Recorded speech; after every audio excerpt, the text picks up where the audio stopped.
आप एमटीएस को क्रैक कैसे कर सकते हैं।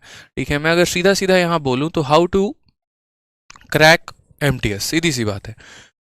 अब यहाँ पर किस तरीके से पढ़ाई देना होगा, तो देखो मैं आपको सारी बातें बताता हूँ। ठीक है, सब्जेक्ट से परे हटके और सारी बातें। अगर मैं एक एस्पिरेंट होता तो अब मेरे सामने 4 चॉइस है। पहला यहाँ पर है कि मेरा मैथ्स भी है, दूसरा यहाँ पर ये है ठीक है कि मुझे रीजनिंग भी पढ़ना है, तीसरा मेरे पास ये भी है कि इंग्लिश भी पढ़ना है, और चौथा मेरे पास ये भी है कि जीएस भी पढ़ना है। अच्छा, एक और चीज़ आप देखना कि कभी भी ऐसा नहीं है कि जो एमटीएस का बच्चा होता है या जो एमटीएस में जो लोग सिलेक्शन लेते हैं वो कभी आगे सीएचएसएल या सीजीएल का पेपर देते ही नहीं, ऐसा नहीं होता। कई ऐसे लोगों को मैंने देखा है कि एमटीएस में सेलेक्ट होने के बाद भी सीजीएल में इनकम टैक्स इंस्पेक्टर के पोस्ट पे लगे हैं। तो वो पोस्ट पे तभी लग पाएंगे जब उनके चारों सब्जेक्ट या चारों स्तंभ बहुत तगड़े होंगे। अगर आपको आगे चल के सीएचएसएल का भी पेपर देना है तो भी आपको ये चारों सब्जेक्ट पढ़ना ही पड़ेगा, आप इग्नोर किसी को नहीं कर सकते हैं।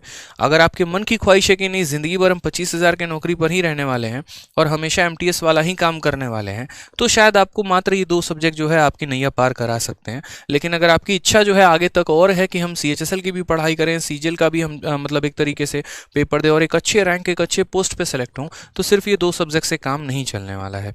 यानी अगर मैं सिर्फ और मेरा टारगेट होता है कि मुझे एमटीएस निकालना है, मैं बहुत सेटिस्फाइड हूँ अपने लाइफ में, मुझे उससे आगे कुछ नहीं करना, तो मैं बस भाई ये 2 सब्जेक्ट पढ़ के जाऊंगा और इनको उतना ही पढ़ता जिसके लिए मेरा क्वालिफाइंग इन नेचर है, भाई बात खत्म। लेकिन अगर भविष्य में मेरी कामनाएं बहुत बड़ी हैं, मेरी सोच बहुत बड़ी है, मुझे आगे बढ़ना है और एमटीएस लेवल तक ही नहीं रहना, तो यूँ समझ लीजिए कि आपके लिए चारों सब्जेक्ट फिर बराबर ही हैं। क्यों? नहीं पढ़ोगे तो आगे किसी और पेपर में स्कोर नहीं कर पाओगे। जैसे बच्चे पूछते हैं कि सर आपके पास 5-5 गवर्नमेंट जॉब कैसे आ गया, तो मैं हमेशा एक बात बोलता हूँ कि जिस दिन आपका भी सिलेबस कंप्लीट हो जाएगा और बहुत अच्छे तरीके से आपको अपने सब्जेक्ट पर कमांड हो जाएंगे ना, उस दिन आपके भी यहाँ पर जो है 5-5 सरकारी नौकरियां लग जाएगी। कोई बहुत बड़ी बात नहीं है, लेकिन उसके लिए ईमानदारी से इन सभी सब्जेक्ट को पढ़ना होता है। तो अभी आपको यहाँ पर काम ये करना है कि जो आप हमेशा जीएस को इग्नोर करके चलते थे ना, आप इसको कभी इग्नोर करके मत चलना भाई, बिल्कुल भी इग्नोरेबल नहीं है। एसएससी बार बार आपको अपने जो है नोटिफिकेशन, नोटिस और अलग अलग जो है कोरिजेंडम से बार बार बताने की कोशिश कर रही है कि भाई इसको आप तवज्जो दो, इसको आप वैल्यू दो, इसको आप पढ़ो, नहीं तो आपकी लंका लगने वाली है। अब यहाँ पर खेल वही बच्चा करके जाएगा जिसका यहाँ पर जीएस बहुत अच्छा है, या जिसने करंट अफेयर्स अपने आप को अपडेट किया है, स्टैटिक्स से अपने आप को अपडेट किया है, जिसने सारे सब्जेक्ट पढ़े हैं। क्योंकि इसकी वैल्यू पहले भी बहुत ज़्यादा नहीं थी, क्योंकि हर बच्चा लगभग बराबर स्कोर कर पाता था यहाँ पे।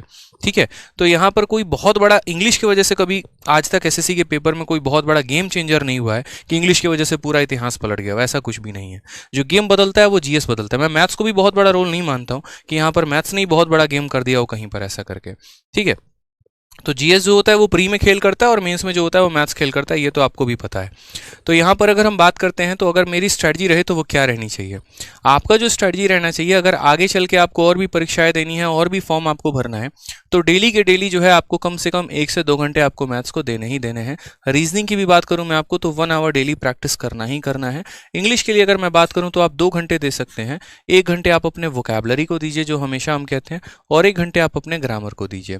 साथ में जीएस की भी अगर हम बात करते हैं तो जीएस में अब आपको कम से कम 2 से 3 घंटे देने की जरूरत है, और इन 3 घंटों को आपस में बांट लीजिएगा। ठीक है, 1 घंटा जो है आप अपना यहाँ पर करंट अफेयर के लिए प्रैक्टिस करिएगा, 1 घंटा जो है आप यहाँ पर स्टैटिक के लिए दीजिएगा, और 1 घंटे में आप यहाँ पर किसी सब्जेक्ट के लिए, जैसे मान लीजिए कि पहले हिस्ट्री खत्म कर लिया, फिर पॉलिटी, फिर ज्योग्राफी, फिर इकोनॉमिक्स, इस तरीके से कर करके हमें डिस्ट्रीब्यूशन देना है। मेजर जो फोकस होना चाहिए वो आपका जीएस पर होना चाहिए, क्योंकि मैंने पहले भी कहा कि जब मेरिट बनेगी तो इंग्लिश में भी बहुत बड़ा रोल नहीं रहेगा, लगभग सबके वही नंबर 40 और 50 के बीच में होने वाले हैं। लेकिन जीएस में ऐसा होगा कि किसी के 8 नंबर भी होंगे तो किसी के 38 नंबर भी होंगे, और यहीं से सिलेक्शन का रास्ता खुलेगा आपका।